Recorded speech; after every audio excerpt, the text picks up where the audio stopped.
This is Gail Marowitz, the creative director at Wind Up Records, and I'm going to take you step by step through the process of creating the cover for Evanescence's The Open Door. It all began with a sketch from Amy Lee. In discussing that sketch with my set designer, Marla Weinhoff, we realized what made this sketch so compelling was the scale of the figure to the door, and that we would have to build something to achieve that effect.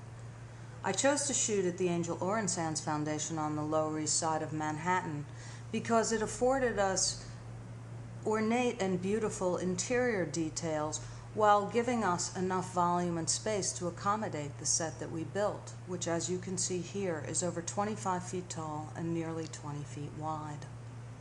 The set itself was painted by noted scenic designer Sarah Oliphant, who took pains to be as authentic as possible to Amy's original drawing.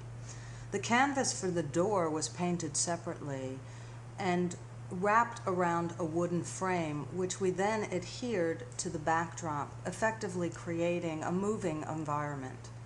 While Amy was in hair and makeup for a good part of the morning, our stylist, Carol Beadle, checked wardrobe and its color palette against the set, as well as did finishing touches on what would be the train of the dress.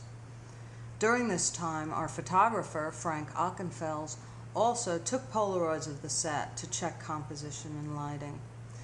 When Amy came on set, the glam squad had last looks. Particular attention, as I said, was paid to that train of the dress because we knew it would be well lit and a focal point in the lower left-hand side of the cover.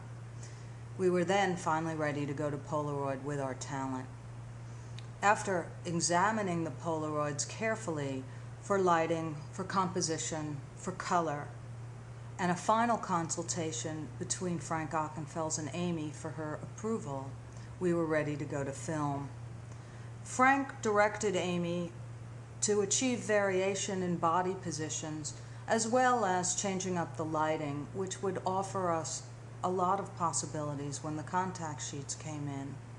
We honed in on what we felt was our most compelling photo, and then began to add the clouds behind the door and the distressed motion lines to the right of the door to indicate the sort of brewing turbulence that is Evanescence, but that there was finally a light that shone through the other side. And that's how we achieved the cover for The Open Door by Evanescence.